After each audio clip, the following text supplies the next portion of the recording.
അസ്സലാമു അലൈക്കും. റമദാൻ ഡേ 13. നോമ്പ് തുറന്നു കഴിഞ്ഞാൽ ഡൈജഷൻ ഇഷ്യൂസൊക്കെ വരുന്നവർ ഇതൊന്ന് ട്രൈ ചെയ്ത് നോക്കണേ.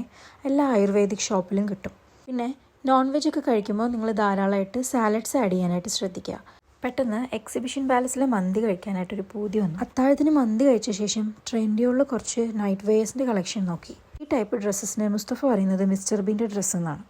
ഇന്ന് നമുക്കൊരു നോമ്പുതുറയുണ്ട്, ഒരു മതസൗഹാർദ്ദത്തിൻ്റെ നോമ്പുതുറ. നുഹാൻ്റെ ഡ്രസ്സ് കളക്ഷനെ പറ്റി എനിക്ക് നല്ല കമൻസ് വരാറുണ്ട്. കുറേയൊക്കെ അവൾക്ക് ഗിഫ്റ്റ് കിട്ടിയതാണ്. ഈ ഡ്രസ്സ് പോപ്പീസിലതാണ് കേട്ടോ. ഞങ്ങൾ റെഡിയായി ശേഷം ഫമി മാഡത്തിന് പിക്ക് ചെയ്യാനായിട്ട് പോയി. നേരത്തെ ഞാൻ പറഞ്ഞില്ലേ നമ്മളൊരു മതസൗഹാർദ്ദ നോമ്പ് തുറയ്ക്കാൻ പോകുന്നതെന്ന്. ഇന്ന് നമ്മൾ നോമ്പ് തുറയ്ക്ക് ഇൻവൈറ്റ് ചെയ്തത് സൈറോ മലബാർ സൊസൈറ്റി എന്ന് പറയുന്ന ഒരു ക്രിസ്ത്യൻ കമ്മ്യൂണിറ്റിയിൽ നിന്നാണ്. നമ്മുടെ കുറച്ച് ക്രിസ്ത്യൻ ഫ്രണ്ട്സ് ഈ കമ്മ്യൂണിറ്റിയിലെ മെമ്പേഴ്സാണ്.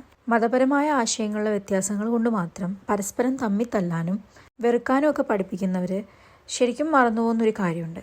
നിന്നെപ്പോലെ നിന്റെ അയൽക്കാരനെ സ്നേഹിക്കാനും നിന്റെ അയൽവാസി പട്ടിണി കിടക്കുകയാണെങ്കിൽ നീ വയറ് നിറച്ച് ഭക്ഷണം കഴിക്കരുതെന്നും മതം ഏതായാലും മനുഷ്യൻ നന്നായാൽ മതി എന്നൊക്കെ പറഞ്ഞ വചനങ്ങൾ ഒരിക്കലും ഒരു മതത്തിൽപ്പെട്ടവരെ മാത്രം സ്നേഹിക്കാനും അവരുമായി മാത്രം സഹകരിക്കാനൊന്നും പഠിപ്പിക്കുന്നില്ലെന്ന്. അങ്ങനെ ഒരു മെസ്സേജ് മറന്നു പോകുന്നൊരു കാലഘട്ടത്തിൽ ജീവിക്കുന്നതുകൊണ്ട് തന്നെ ലിൻഡി വിളിച്ചപ്പോൾ ഞാൻ മുസ്തഫയോട് പറഞ്ഞു എന്തായാലും പോകണമെന്ന്. Thank you Lindy and Sobin Chetan for inviting us for the beautiful iftar party organized by your beloved brothers and sisters. അവിടെ നമുക്ക് പ്രാർത്ഥിക്കാനുള്ള സൗകര്യം ഒരുക്കിയിട്ടുണ്ടായിരുന്നു.